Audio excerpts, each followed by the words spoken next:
I think everyone in here is very well aware that for years now, the Air Force leadership has testified to the fact that it's been under-resourced to meet the demands of the National Defense Strategy.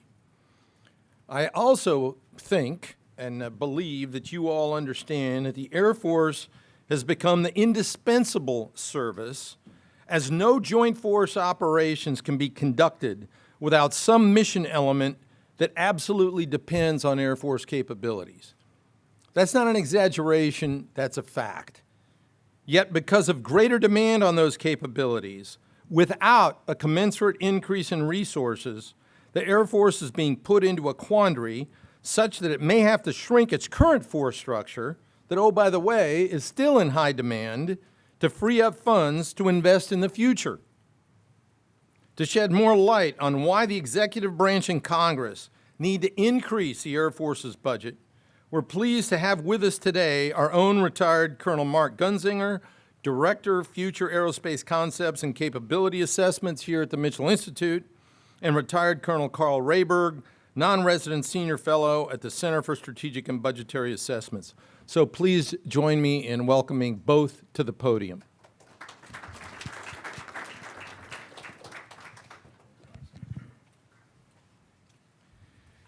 Well, General Deptula, I was concerned when you said this place is beginning to look old. You were looking at me, but my wife would agree with you.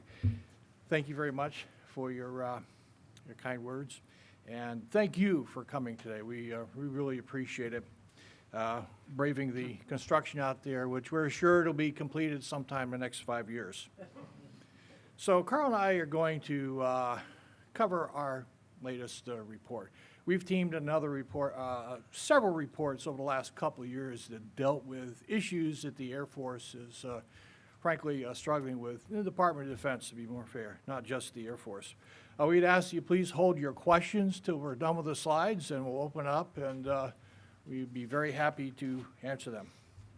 So we're going to start with just a few thoughts on the current state And if I of the could Air just say, Force. Go ahead. also, again, I want to thank everybody. My first time to actually brief in this forum, so thank you very much for the opportunity to do that.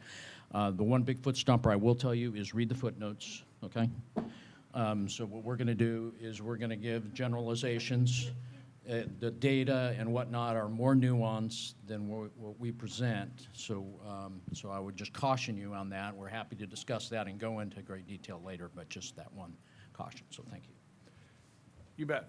Sorry, I didn't mean to cut you off, Carl. So we're going to start with just a few thoughts on the current state of the Air Force, and then more importantly, the focus of this report and this briefing, why there is now a significant gap between the Air Force's current resources and the requirements of the 2018 National Defense Strategy. And as the third bullet on this slide indicates, we'll focus on budget trends to help create this strategy resource gap. And we're then going to finish with a few thoughts on what is needed to develop a future force structure that would better support the defense strategy.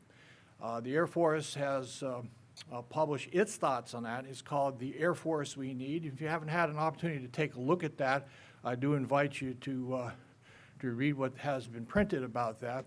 I also invite you to take a look at a report that Carl and I put out earlier this year that was a product of a study commissioned or directed by the Congress, and that also recommended a future force structure 2035 plus that could really help our nation to engage in long-term great power competition and deter great power conflict.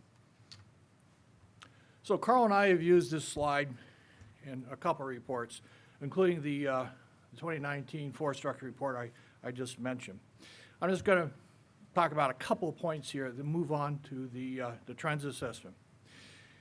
First, as you can see, Air Force force structure cuts did not end in the 1990s.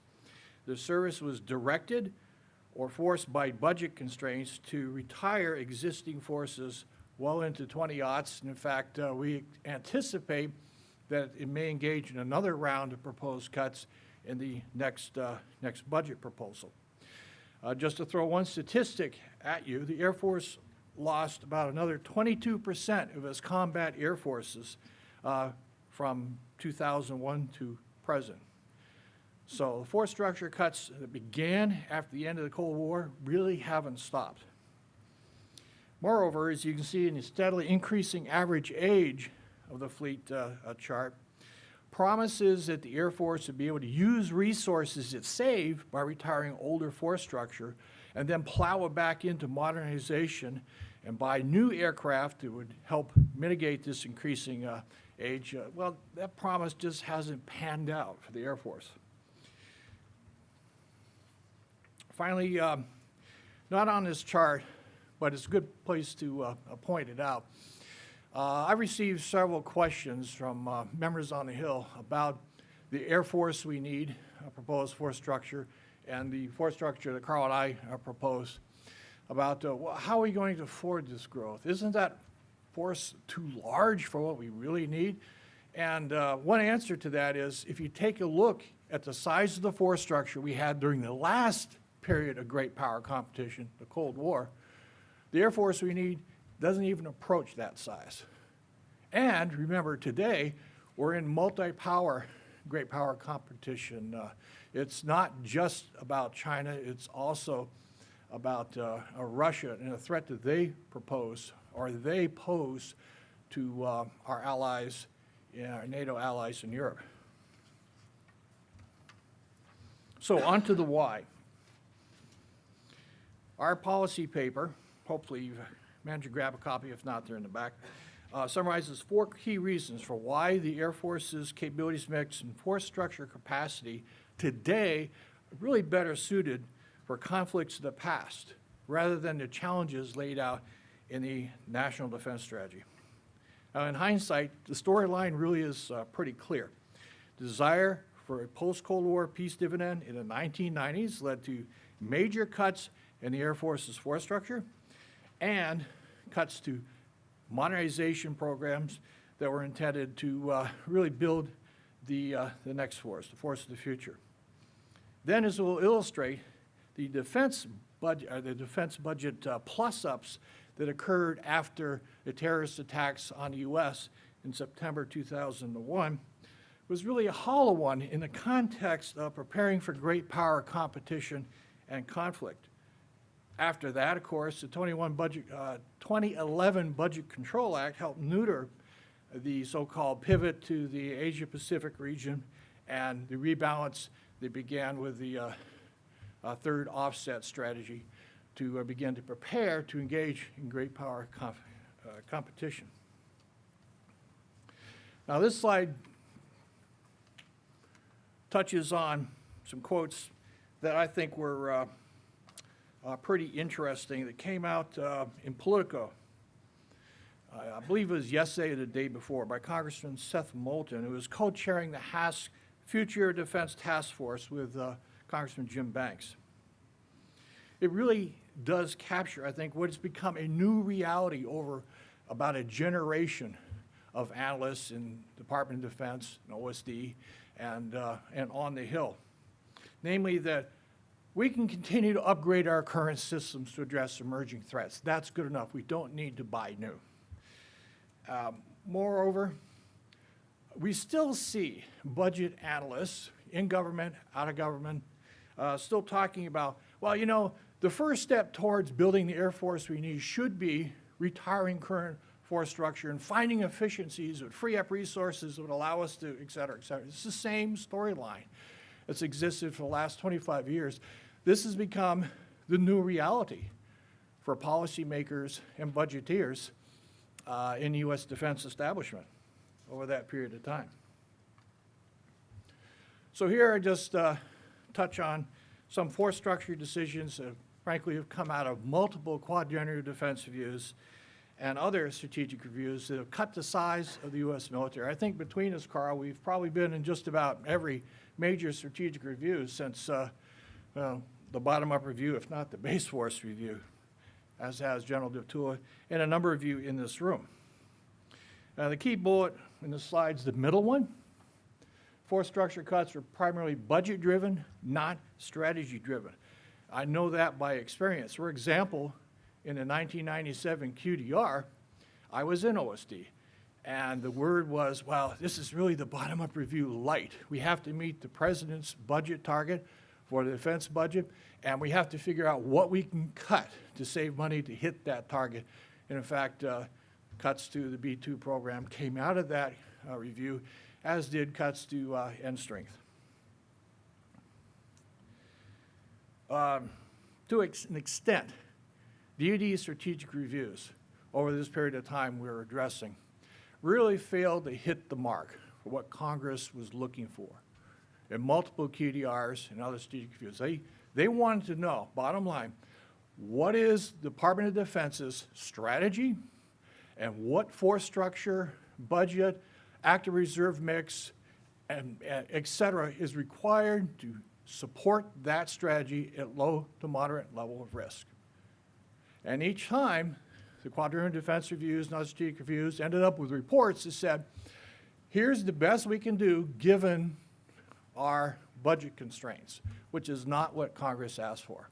And that's why we did have language in the 2018 National Defense Authorization Act requests or directing 3 studies be completed on the Air Force's future aircraft inventory.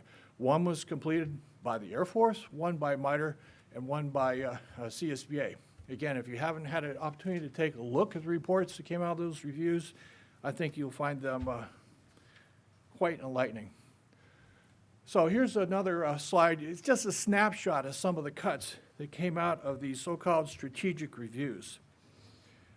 Major modernization programs that were ended prematurely or even terminated in the 1990s and 2000s include B1 or B2 procurement, which we ended up with a force of 21 B2s, now 20, instead of the original requirement of 132. That came out of the 1997 QDR, which assumed that, you know, since we've pivoted towards deterring and, if necessary, defeating 2 lesser aggressors, such as Iran and North Korea and so forth, we might need B-2s in the first week to 2 weeks of a conflict with them. But frankly, given the lack of a threat, given the fact we have plenty of other force structure that we can close on a schedule of our own desire, we just don't need more than 21 B-2s. Of course, those assumptions today sound kind of silly in the context of rising China and Russia. Secretary Gates capped F-22 production at 187 in 2008, which is about 1/4 of the Air Force's original requirement, rationalizing that, well, we just don't need F-22s for counterinsurgency operations. They're legacy Cold War era relics. And again, where's the threat? Where's the threat? Well, the threat today is represented quite well in DoD's own planning documents. Now, we're not saying, of course, that the Air Force was the only service that absorbed force structure cuts driven by budget constraints and other reasons. However, if you take a look at the budget trends in the 13-year period after the Cold War, cuts to the Air Force's TOA as a percentage exceeded cuts to the other services' TOAs.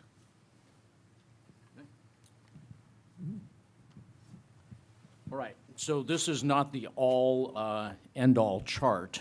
This is obviously looking at a couple years. We've looked at all the other years. You can go high to low and in various ways. So this is a representation, if you will. The key point here is the overall cuts are about the same, overall TOA. Again, our numbers here are using blue-only TOA, and we're going to discuss that here in a second. The rest of the numbers come from the Green Book, which misrepresents the Air Force writ large, and we'll talk to that in a second. The key point that I do want you to walk away from, though, is looking at procurement and RDT&E and the differential there.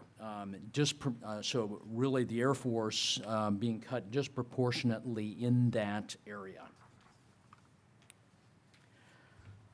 Many of you have seen service share slides for a number of years. There's a number of folks that basically produce them. The chart that we actually have in the report goes all the way from 48 to 2020. This happens to look at 89, kind of our focus area. What I do want to point out to you, this is the first chart in an open forum publication where we use blue-only TOA, and we're going to discuss what blue-only TOA is. So this is a more true representation of what the Air Force's current share is. So one of the things that we're trying to dispel is there's still a myth out there of the one-third, one-third, one-third. And quite frankly, that's just a false narrative, even without the blue TOA. But again, what you'll see here, especially in the years from 2008 through 2011, the Air Force had the lowest service share of any service in the history of doing this particular data. So to really understand budget trends that have shaped the current force, you have to think about the Air Force's blue budget. To know the difference between the Air Force's annual top-line budget, which is everything allocated to the Air Force by the Congress, and what is called the blue budget, which excludes pass-through funding for programs, mostly national intelligence related programs, as well as some special operations and healthcare and so forth, which the service simply does not control. If you don't account for trends in the Air Force's blue budget, again, you will not form a great sight picture of why the Air Force is in the situation it is in today. And everything in the report that you have is focused on trends in the Air Force's blue budget. So just a little bit of a side note here. Back in April 2010, Air Force Magazine ran a small article called Beyond the Blue that first talked to this issue. And if you've watched Air Force Almanac and other publications, you've seen indications of the blue budget, but not comprehensively. So today we're offering a much more comprehensive assessment of the blue budget. Again, what you can see here, so if you go and look at the Green Book, which is the official book for budgeting and resourcing, the Air Force number will be the 204,757, not the 165. You will not see any of the blue numbers.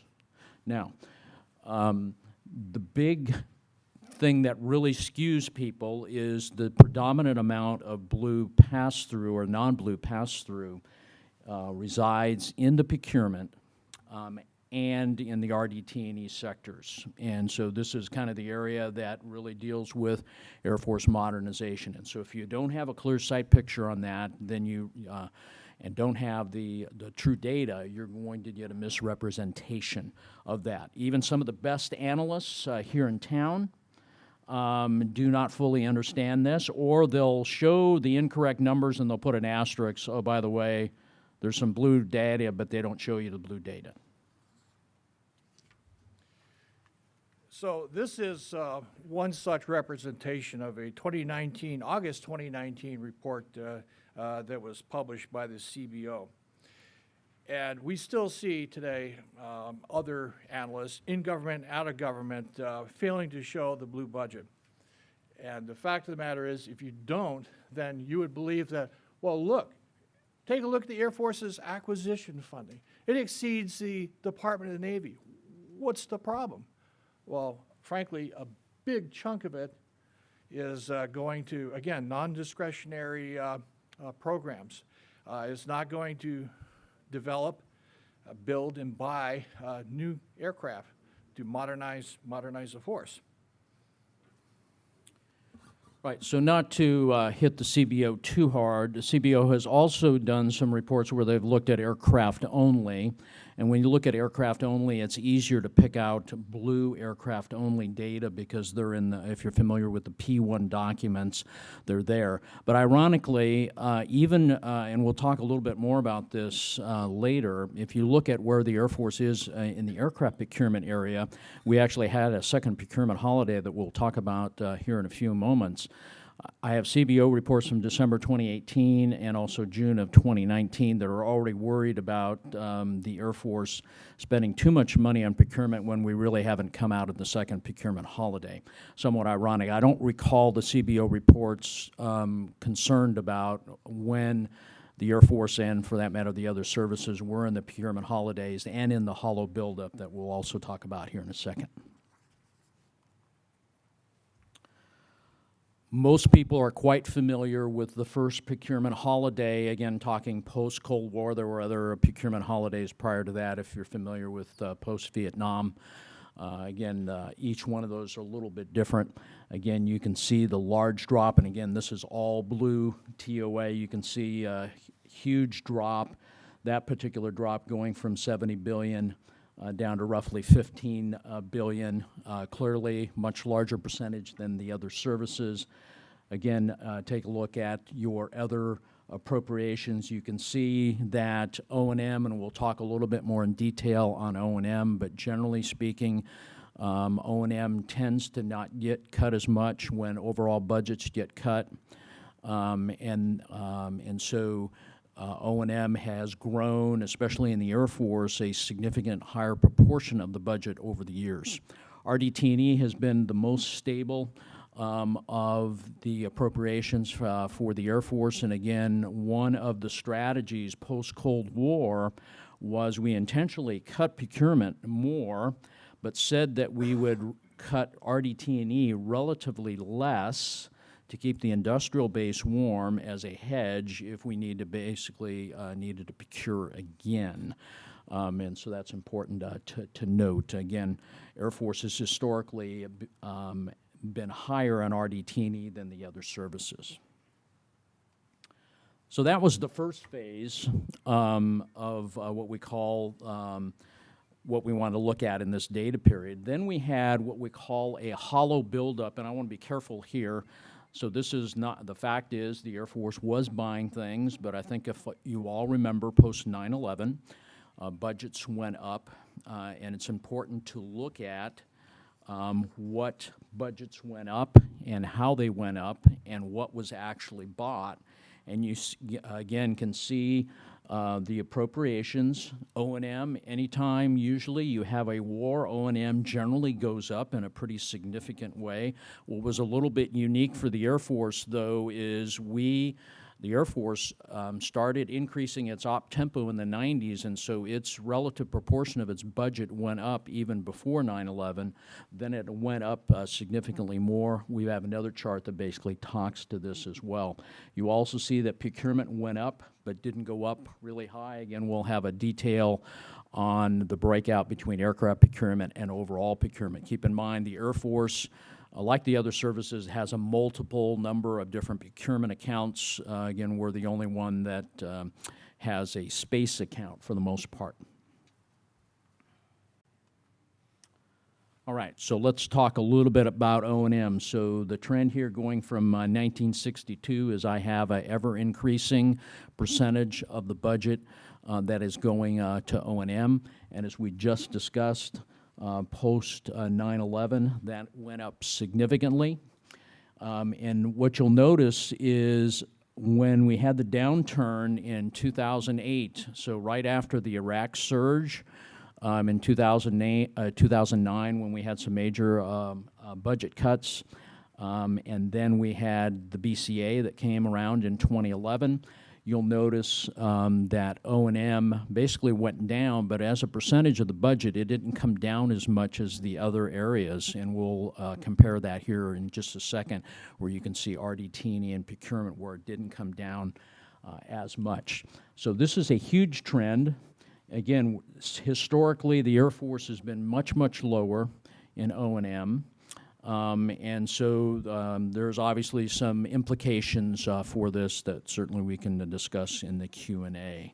Likely not going to come down in a significant way based on the current policies, though.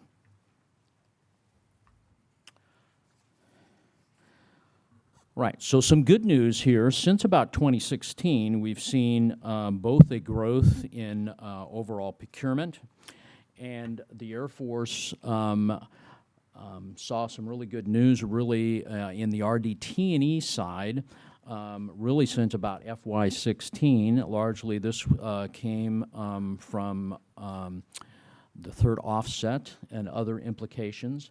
But we are at historic highs on RDT&E for the United States Air Force. And if you're a budgeteer, you're a little bit concerned about super high RDT&E because of what we call oversubscription. What do I mean by that?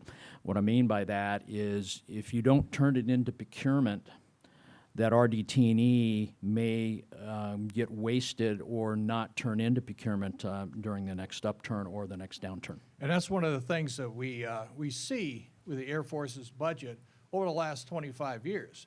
We see an increase in RDT&E. Let's keep the industrial base warm. Let's develop the next generation of technologies, and then let's buy something new when the technologies mature. Only we don't do that last step. We continue to invest in RDT&E. We continue to extend the current force, to modernize the current force and upgrade it and so forth, but we don't buy new force structure, new iron that's needed to replace what we bought during that surge during the Reagan years. And strangely enough, we now see procurement beginning to do a downturn. Are we going to follow the same pattern over the next few years?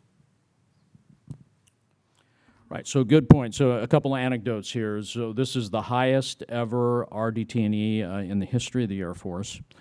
And it's the most amount of growth, the highest percentage of Air Force budget. And again, a lot of that is due because the previous administration, as well as this current administration, knew that there was modernization things that had been overlooked and neglected. The concern, of course, is if we level off and go in a downturn, historically, the politics go after procurement first. And that's a real problem for the Air Force based on its history over the last 25, 30 years. Okay, so we're going to drill down just a little bit, not to get too geeky on you, but this is new aircraft procurement, not aircraft procurement. So when you look at, for the Air Force, overall aircraft procurement has two large blocks. One are modifications to existing aircraft, and historically the Air Force has spent a good amount of money on that, and especially when we've had a drop in new aircraft procurement, generally our modifications to older aircraft and newer aircraft have been extremely high. But the bottom line here that most people don't realize is obviously we knew about post-Vietnam. We obviously knew about the first procurement holiday. 97, 98 were the low points, and then we started to see the upturn. And then again, right before the Iraq surge, we actually did get a really good plus up during, those were the two best years during what we call the hollow buildup. But then what most people are unaware is we actually went to the third lowest in aircraft procurement in the history of the Air Force during the Budget Control Act. Most people are not aware of that. Again, we got an upturn after the bipartisan budget acts of 2015 and follow on, but then we basically kind of level off here. We would argue that procurement to do what we need to do is clearly not high enough to basically move the Air Force out and do what it needs to do for the future. So you see the Reagan buildup, and that was really the last defense buildup that produced most of today's force. You see the increase in Air Force procurement in the aughts after 9/11, but as Carl said, most of the new aircraft were bought were RPAs, SOF-related, and other capabilities needed to support counterinsurgency, counterterror operations, not to build a force that could deter or defeat great power aggression, not the future force that the Air Force is represented in the Air Force it needs. And today, where's the defense buildup? Well, it's not shown on this chart because, frankly, it hasn't existed. If anything, it's leveling off / decreasing in the numbers of new aircraft the Air Force is actually procuring. That's not the trend that would lead to the force of the future we want to see. So a follow-on chart, obviously one looking at dollars and then actually the actual aircraft procured. Again, we're focusing on the CAF here. And again, we're concerned about the CAF, that we really have had really no significant recapitalization in the last 25, now really approaching close to 30 years, and that is a major concern. All right, let me turn it back over to Gonzo. Hey, thanks, Carl. So we wanted to give you a little perspective.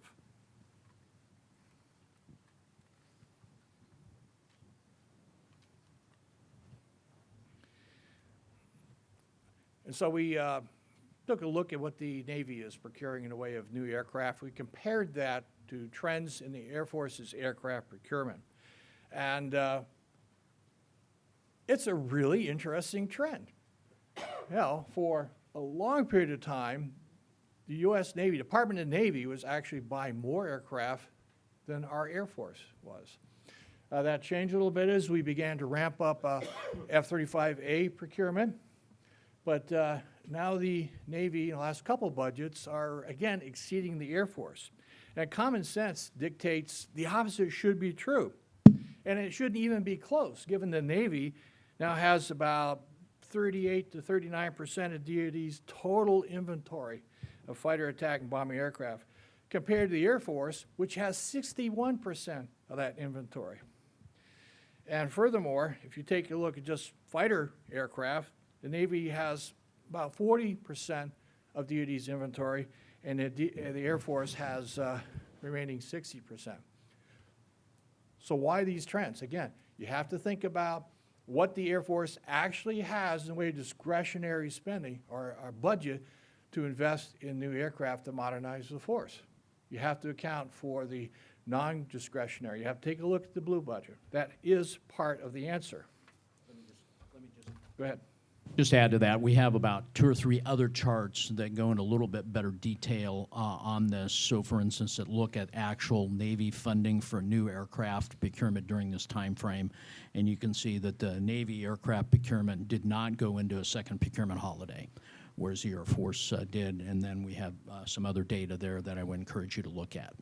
Great point, Carl. So our last slide, we've got more in the handout that you have. The Air Force really is too small, too old, lacks a degree of survivability needed to execute the National Defense Strategy at low to moderate level of risk. That's what all 3 Air Force aircraft inventory studies concluded. The Air Force needs to grow in size, and it needs a different force mix in the future to operate in environments that are becoming increasingly contested in nature. However, the Air Force's procurement spending, not just new aircraft, but writ large, when you take a look at the blue budget, is not at the level that will allow it to modernize and achieve the objectives of the Air Force we need force structure. What is needed to build that future force? We don't go into a great level of detail in that report because we want to take a look at the trends and do a lot of diagnosis, and we're a little light on the prescription, but because we wrote about that earlier this year and put out what is needed to build the force of the future for the Air Force. I will cite the Bipartisan Commission on the 2018 National Defense Strategy that said DoD as a whole needs to grow its budget by 3 to 5% after inflation year by year if it is to support its own national defense strategy. Now, for the Air Force, over a 20-year period, on average, that would be an increase of about $8 billion per year. And that's what Carl and I took a hard look at when we did the earlier study I mentioned, what $8 billion a year might buy for the Air Force. And it's a very different force structure than what the Air Force would end up with if the current trends that you saw in this briefing continue into the 21 POM. If the Air Force engages in another round of force structure cuts in the hopes it'll be able to harvest some savings to begin to field that future force. That strategy hasn't worked in the past, however, and we do not think that that would work in the future. So with that, we're happy to address your questions. Sir. Thank you.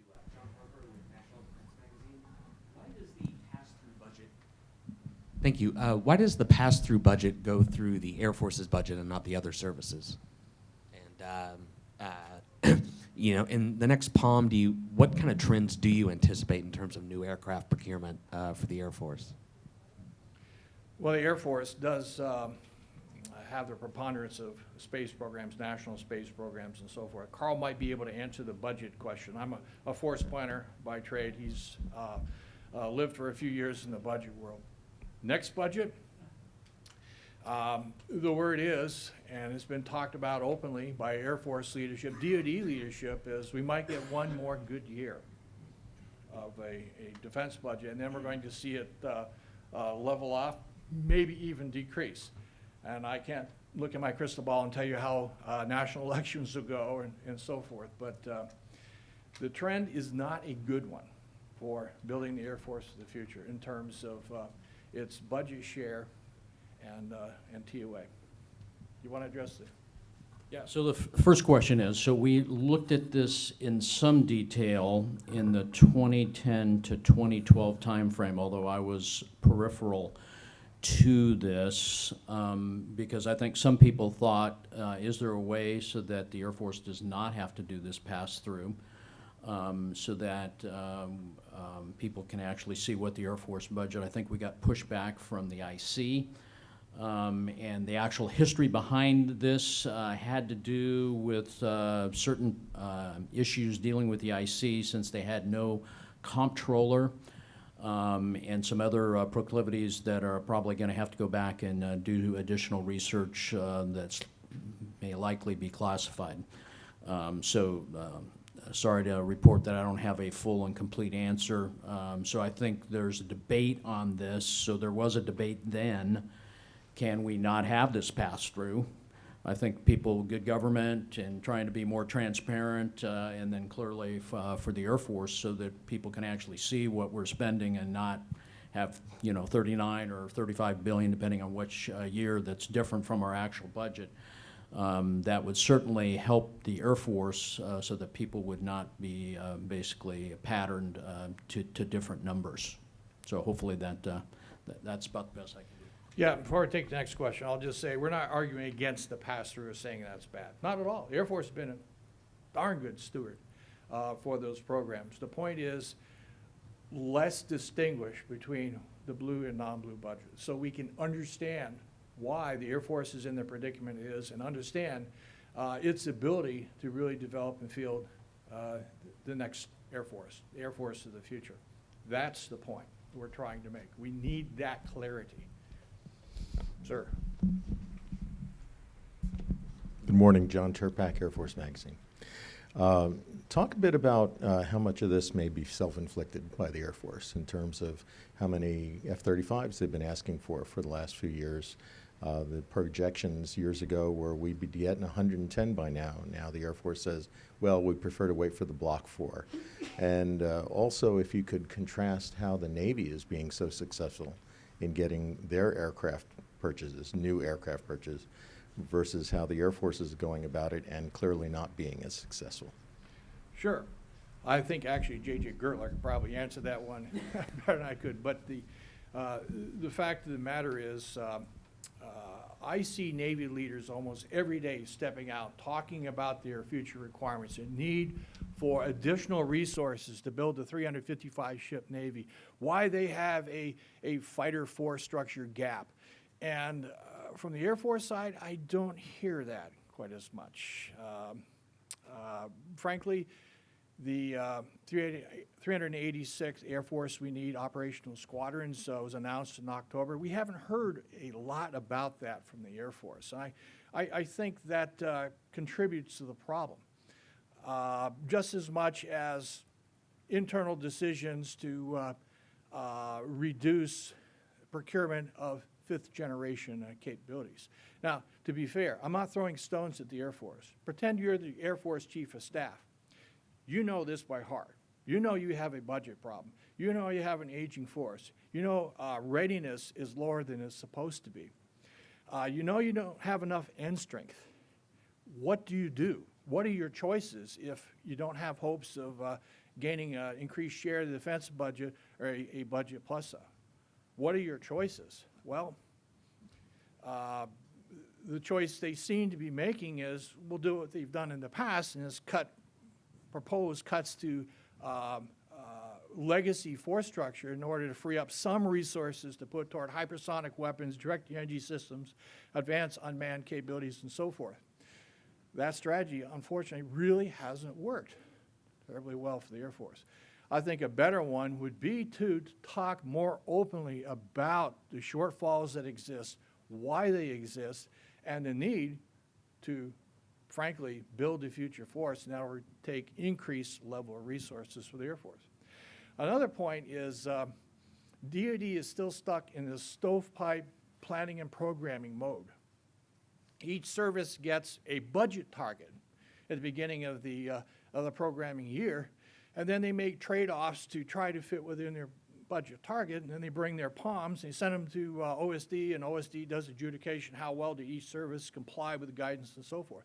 Where are the cross-service trade-offs? Where is the roles and missions review? Where is the cross-domain trade-offs that need to occur?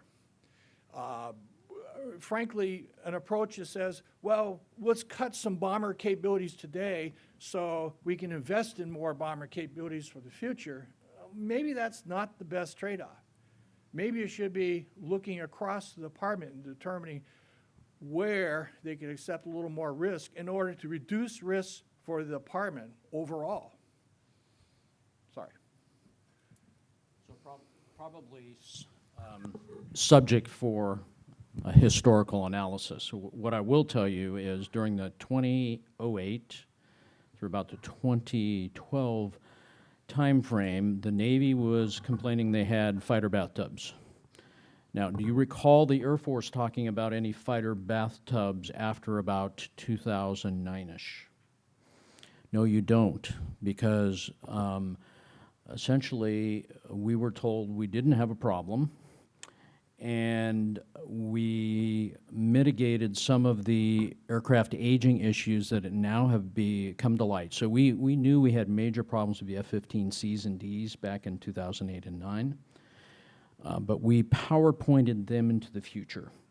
I can go offline and give you a little bit more details on that, but basically we said, oh, we'll just do another SLEP, and we know we can do a SLEP, and we'll just add 4,000 hours. We can do that, right?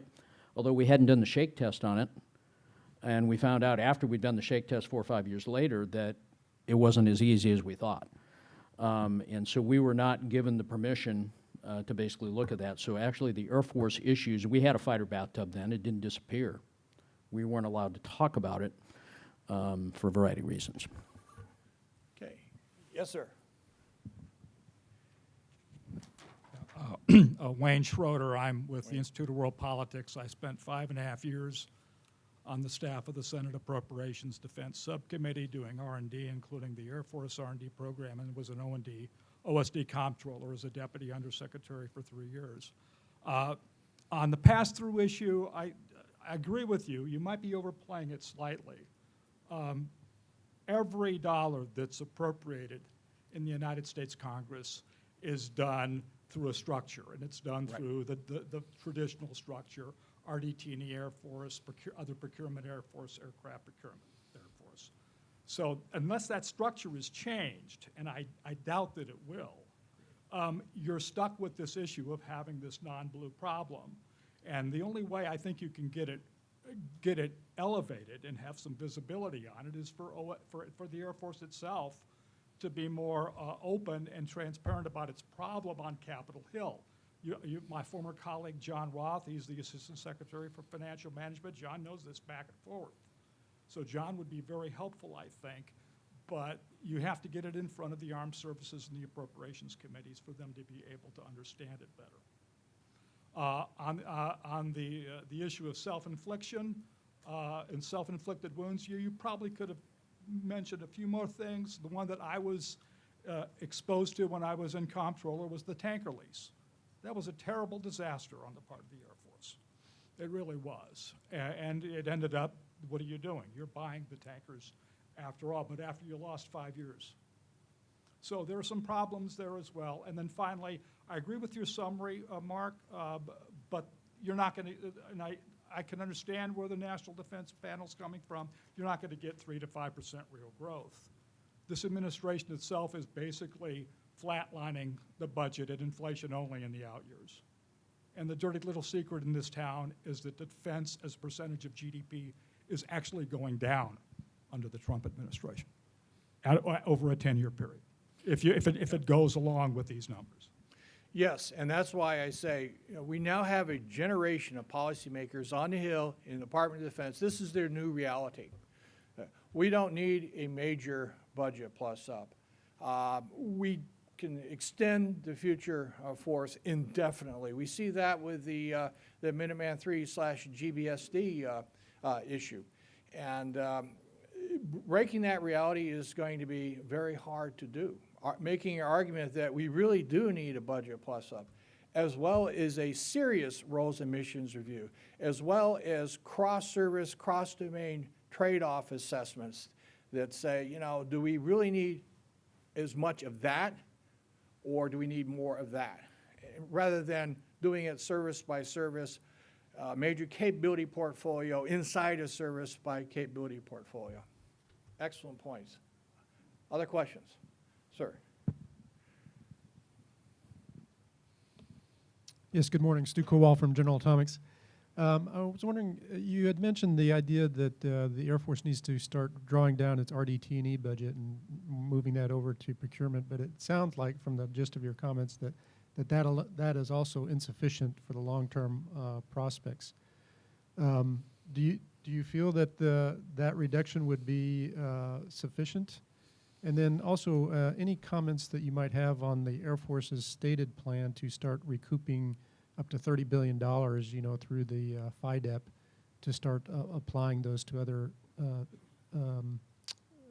procurement options or opportunities. Again, from your study, it seems like that is insufficient. Okay, I'll take first poke. I know you want to make a couple comments. On the RDT&E, we did not say the Air Force should reduce its RDT&E spending. I think that's a healthy trend, given a need to begin to transition new technologies that are maturing into actual programs of record. But there's the problem. We need to see that transition. We need to buy those new capabilities, the hypersonic weapons, the directed energy weapons, the advanced unmanned systems, so we can enable new operating concepts such as man-unmanned teaming and others.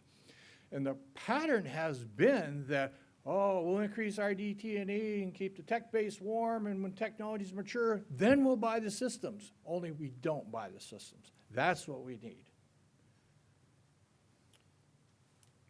Yeah, so Stu, maybe you can follow up. I'm not sure I follow your $30 billion comment. I mean, our point is, again, as Mark pointed out, our concern is converting the RDT&E into something that's rubber on the ramp that goes to the warfighter. So we're not saying we're against the RDT&E, but it does stick out there as being historically high. And our concern is the procurement is not following. So if you look at the procurement lines, they're basically flat. And so are we going to, in previous buildups and then downturns, what has happened is when the downturns hit, they basically hit procurement, and then the RDT&E never shows up to the warfighter. Yeah, I'll touch on the $30 billion. I think you're talking about the 21 POM and what we might see in February, whenever it is released to Congress by the administration. I think a lot of the new money proposed to go towards multi-domain command and control programs and perhaps to increase the number of B-21s and other things that we've seen in the press would come at the expense of other programs and force structure inside the Air Force. We've all heard the rumors about retirements of some part of the B-1 force and so forth, so on. Again, that repeats the pattern that we've seen for the last 25 years. The Air Force, good loyal soldiers, saying, well, we will cut what we think will be less useful in the future in order to hopefully free up some resources to fund what we think we need tomorrow. Now, I'm not questioning what they need tomorrow. I think those kinds of capabilities are exactly what the Air Force should invest in.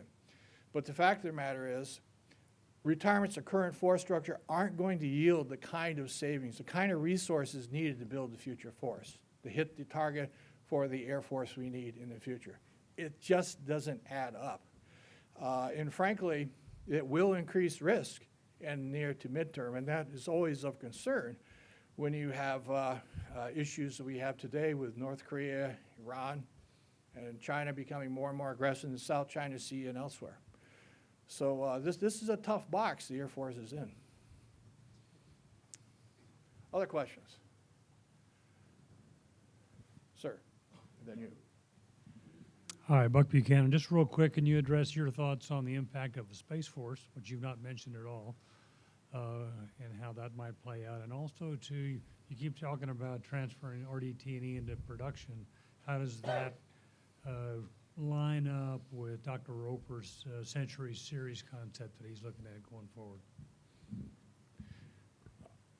Okay, we really didn't focus on the Space Force too much in our report.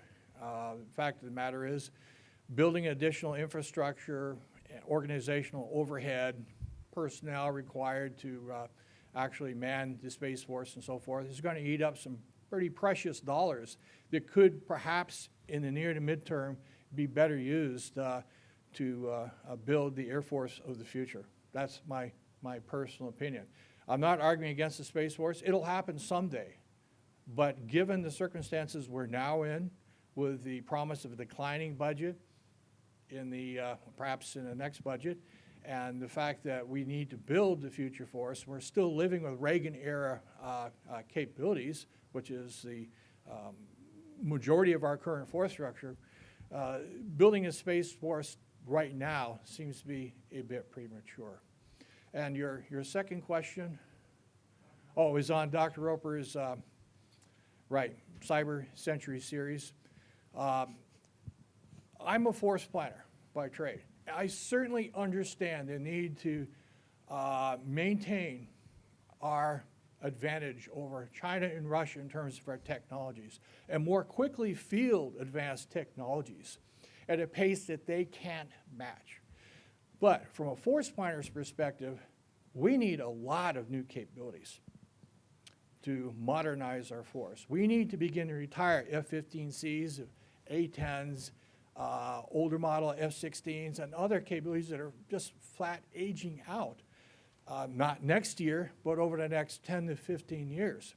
And that's going to take programs to procure new aircraft and other capabilities in volume, not 7, 8, 9, 10, 20 a year, but in volume. So that's one issue I have with the current Century Series approach. General Teptua? 5 minutes. Thank you. Okay, another question? Hi, I'm Charlemagne McAfee at AEI. Earlier you put some slides up about the F-22 and the B-2, and throughout the presentation it's kind of been implied that the Air Force needs to get new airframes. And so I have a kind of two-part question of one, is it worthwhile to rebuild the supply lines for the F-22 to get new airframes of a dedicated air superiority fighter, or is the Air Force better off just getting more F-35s or F-15EXs? And can the Air Force do anything to avoid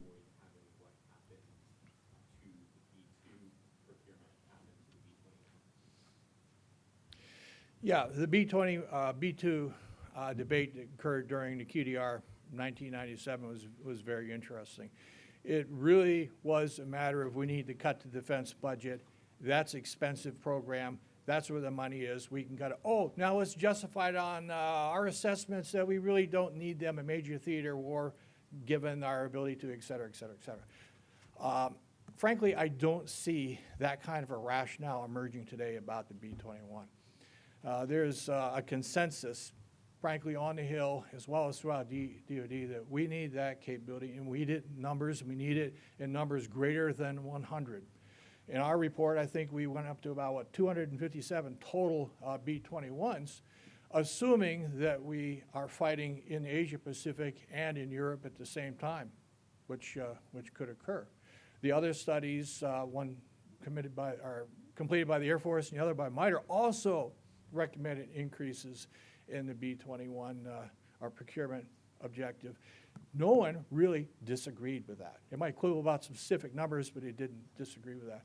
In terms of restarting the F-22 line, well, we have a hotline today, building the world's best fifth-generation fighter.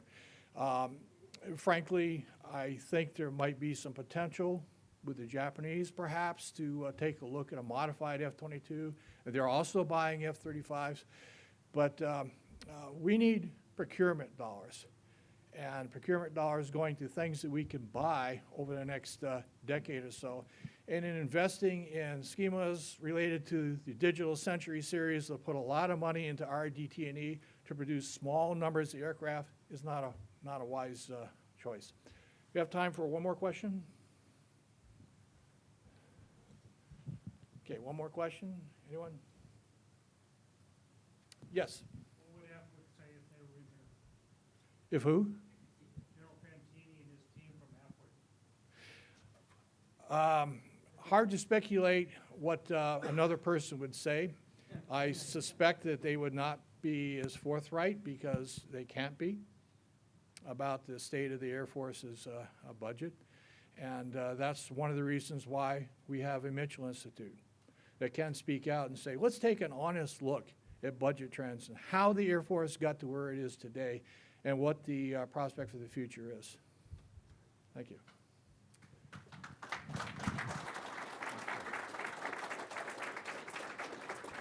Well, thanks, Gonzo and Carl. I love your final answer. I will just remind the crowd that today is Giving Tuesday. So whip out your checkbooks, and the way Mitchell Institute survives is through funding. Anyway, thank you all for being here today. We wish you a wonderful holiday season, and look forward to seeing you at the beginning of next year. In Buck, we've got more answers from the AFWIC folks out in Santa Monica this Friday at our RAND, Mitchell Institute, CSIS, Aerospace Corporation, and who else am I missing? MITRE Aerospace Symposium on the West Coast. So hopefully I'll see some of you there.